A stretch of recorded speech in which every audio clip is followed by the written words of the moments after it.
Hello guys, आप सभी का स्वागत है हमारी एक और नई वीडियो में। आज हम करने वाले हैं सी प्रोग्राम में मिनी सम करने वाले हैं, जो कि बेसिक सा प्रोग्राम है। इसी के साथ हम सब्सट्रैक्ट भी करेंगे, मल्टीप्लिकेशन भी करेंगे एंड डिवीज़न एंड मॉड्यूलस करेंगे।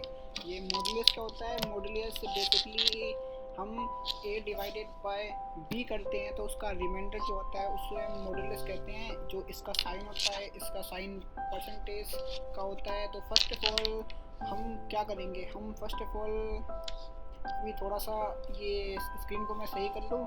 तो बेसिकली हम इस प्रोग्राम में देखने वाले हैं कि बेसिकली हम सम मिनी मैक्स करने वाले, बेसिक कैलकुलेशन करने वाले हैं, जो कि हम एलिमेंट्री स्कूल से पढ़ते हुए आ रहे हैं।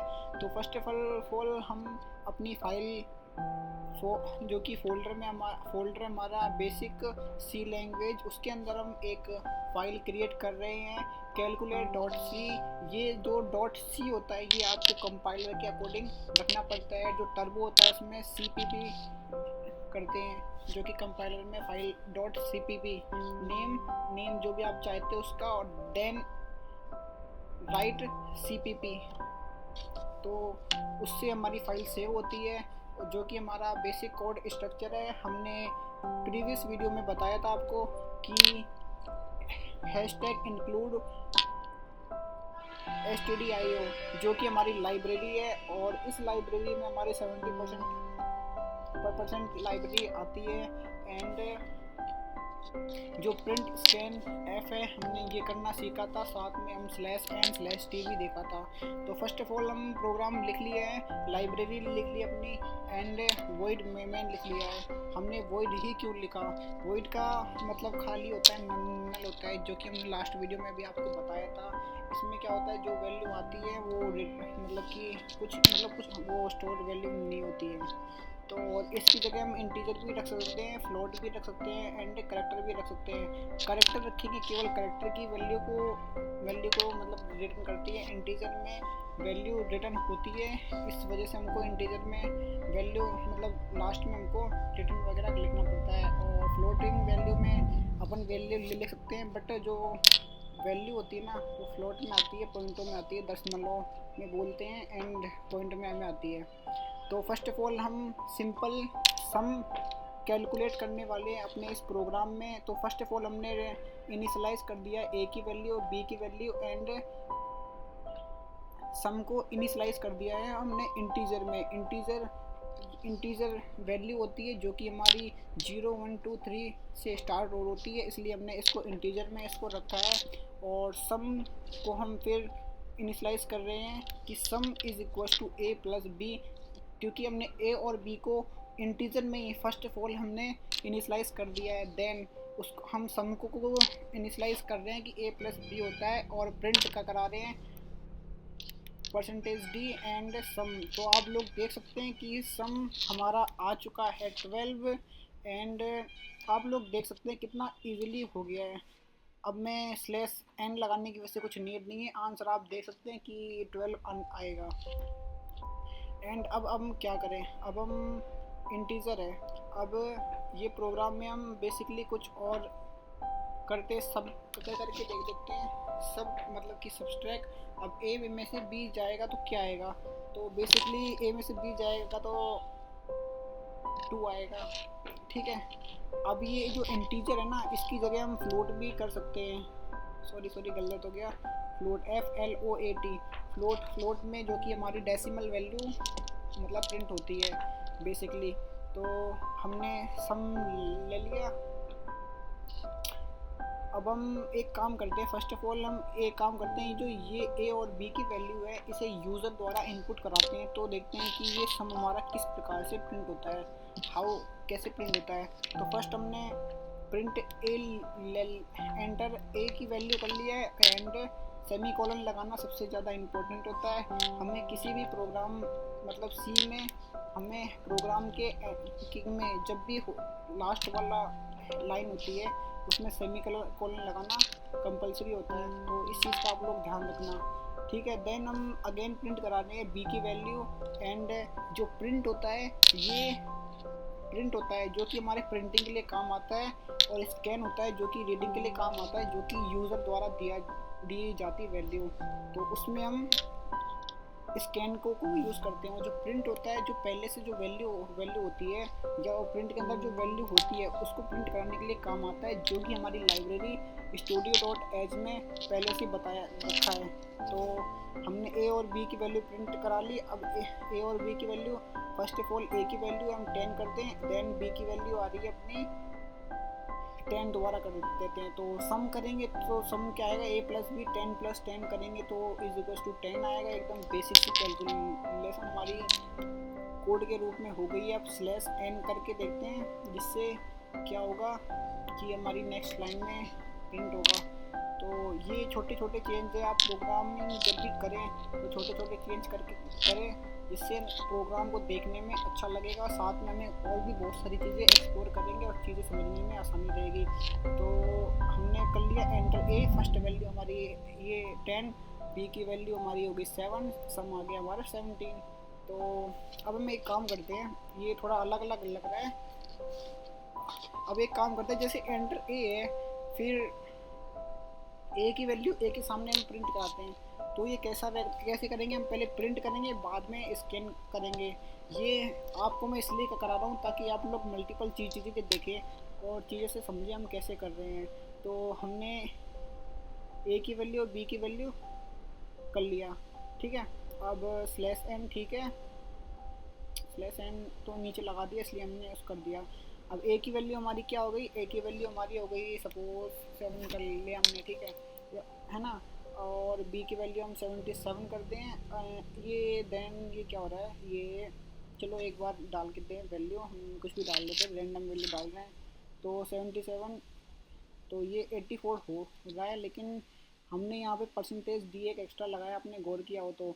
अब हम वैल्यू प्रिंट करते हैं, तो 7 एंड मतलब कुछ भी रैंडम वैल्यू आप डाल सकते हैं, ठीक है। आप लोग भी प्रोग्राम करके ट्राई करना, आप लोग वीडियो देखें देन प्रोग्राम करें। इन दोनों का जो एडिशन करेंगे तो सम ये आ गया। हमने पहले जो जैसे प्रोग्राम किया था और अब प्रोग्राम कर रहे हैं, तो आप लोग सब लोग अंतर देख सकते हैं कि हमारे प्रोग्राम में कितना अंतर हो गया है।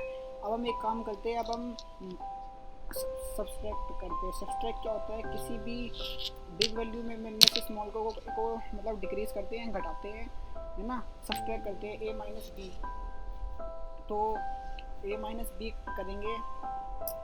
यहाँ पे सम ये सब हो गया, ठीक है। और परसेंटेज डी है, यहाँ पे एक और परसेंटेज डी आएगा, स्लैश एन करते हैं। अब यहाँ पे सब देन स्पेस, ठीक है, और परसेंटेज डी, ठीक है, स्लैश एन है। और यहाँ पे ठीक है स्लैश एन करते हैं, ताकि हमारी वैल्यू जो है वो नेक्स्ट लाइन में प्रॉपर्ली प्रिंट हो। लेकिन एक चीज़ हमने यहाँ गड़बड़ कर दी, ए माइनस बी किया ही नहीं। अगर ये चीज़ करते ही नहीं तो फिर हमारा अभी आंसर किस प्रकार आता तो आप लोग सोच ही सकते हैं। लेकिन सबसे ज़रूरी रहता है, कुछ भी हम करते हैं तो उसको इनिशलाइज करना रहता है। तो फर्स्ट ऑफ ऑल हम ए की वैल्यू हम प्रिंट कराते हैं, तो ए की वैल्यू प्रिंट कराएंगे, सपोज 50 कराते हैं। बी की वैल्यू कराते हैं, कुछ भी कराते हैं, रैंडम हम 10 करा दें, ठीक है। तो 50 10 करेंगे, सम करेंगे 60 एंड सब करेंगे 40। तो थोड़ा लाइन का वो है, अभी हम उसको भी सही करते हैं। लेकिन आप देखिए एक चीज़, हमारी कैलकुलेशन में बेसिक हमने छोटे से अभी थोड़े से कोड लिखे और उसमें हमारी बेसिक कैलकुलेशन कंप्लीट हो रही है। अब हम एक बार मल्टीप्लिकेशन करते हैं। सबसे पहले क्या करना होता है, इनिशियलाइजेशन करना होता है। बाद में जो वैल्यू है ऑपरेशन परफॉर्म करना होता है। तो ऑपरेशन के लिए भी हमें इनिशियलाइज करना पड़ेगा, ए मल्टीप्लाई बाई बी। अब यहाँ पे स्लैश टी करते हैं, टी करते हैं, टी से रहेगा कि हमारी एक लाइन में प्रिंट होगी। तो and multiplication by space and column percentage T, capital हो गया, सॉरी डी हो गया, ठीक है। देन इसको हम कर रहे हैं एंड सबसे ज़रूरी मल्टीप्लिकेशन, यहाँ पर हमें ब्रैकेट के पहले हमें वो करना रहता है, इनिशियलाइज करते हैं, ठीक है। तो ए की वैल्यू हमने 10 कर दी, बी की वैल्यू हमने 5 कर दी, तो सम हमारा 15 और माइनस करेंगे तो 5 आ जाएगा और 10 multiply by 5 is equals to 50 हो गया, जो कि हमारा आंसर एकदम करेक्ट है और एक सिंगल लाइन में प्रिंट हो रहा है। और आप कोड देख सकते हैं कैसे हम सिंपली कर सकते हैं, परफॉर्म कर सकते हैं ऑपरेशन। इसकी जगह पे अगर बड़ी वैल्यू होती 1000, 2999, तो वो भी इसको ईजिली से प्रिंट करा सकता है। ठीक है, तो अब हमारे बचे हैं, क्या बचे हैं, एक तो डिवीज़न बचा है। ठीक है, डिवीज़न में हम किसी भी वैल्यू को अगर वो क्या बोलते हैं डिवाइड करते हैं, तो वैल्यू हमारी क्या आती है, फ्लोट में आती है। वैल्यू हमारी फ्लोट में आती है, वैल्यू फ्लोट में आती है। तो डिवाइड, ठीक है, डिवाइड इज इक्वल टू क्या होगा, ए डिवाइडेड बाय बी। ठीक है, A divided by B, A divided by B divide कर दिया। ठीक है, लेकिन हमें डिवाइड के लिए तो वो तो हमने किया ही नहीं, परसेंटेज डी पर लगाया नहीं, डिवाइड तो किया ही नहीं। लेकिन देखते हैं क्या होता है। हमारा आंसर हमको पता है गलत आएगा, 7 4 हमारा सब करेंगे, सब आएगा, मल्टीप्लिकेशन करेंगे, लेकिन डिवीजन तो आया ही नहीं, जो कि हमारी गलती के कारण नहीं आया। तो फर्स्ट ऑफ ऑल हम slash T and divide percentage D, percentage D. अरे इसमें भी एक गलती है, तो गाइस आप लोग बता सकते हैं कि हमने जो डी आई वी है इसको हमने फ्लोट में लिया है और परसेंटेज डी कर रहे हैं, तो आंसर क्या आएगा, हाँ आंसर 1 आएगा, 1 आएगा। तो इंटीजर में वो इंटीजर की वैल्यू कभी भी इंटीजर में अगर करते हैं, तो जो डिविजन में जो पॉइंट के बाद की वैल्यू होती है वो कभी भी प्रिंट नहीं होती है हमारे प्रोग्राम में, तो इस चीज़ का आपको ध्यान रखना पड़ेगा। ठीक है, अब 7 4 हम अगेन करते हैं, तो हमारा 1 पॉइंट ये आएगा। अब ये पॉइंट में क्यों आया, इसके पीछे भी एक रीज़न है, क्योंकि हमने यहाँ पे वॉइड पॉइंट लिया है। एक तो फर्स्ट ऑफ ऑल ये है, इसको हम एक बार दोबारा करा के दे देते हैं। वैसे तो 1 पॉइंट में आना चाहिए, उसके आगे भी कुछ वैल्यू आएगी जो कि हमें कैलकुलेट करने की बिल्कुल ज़रूरत नहीं है, क्योंकि हम इसके लिए प्रोग्राम बना सकते हैं। तो हम प्रोग्राम बनाएंगे, तो 1 2 किया जो कि 3 होता है, मल्टीप्लिकेशन करेंगे 2 बार, डिवाइड करेंगे तो जो कि 2 आएगा, 1 डिवाइडेड बाय 2 जो कि सिंपली 2 आ जाएगा। ठीक है, एंड इसको थोड़ा हम प्रोग्राम को इसको हम नीचे करते हैं थोड़ा। ठीक है, देखने में प्रोग्राम थोड़ा ज़्यादा बड़ा हो गया और फ्लोट में कोई दिक्कत नहीं, बड़ा इसको अलग अलग मल्टीपल लाइन में कर सकते हैं। जैसे परसेंटेज डी है, सम का अलग कर लें, सब का अलग कर लें, मल्टीप्लिकेशन का अलग कर लें, डिवीजन का अलग कर लें, एंड हमारा एक और है मॉडुलस, जो कि हमने आपको शुरू में बताया था इसका क्या होता है पर्पस, जो कि रिमाइंडर बताने में काम आता है।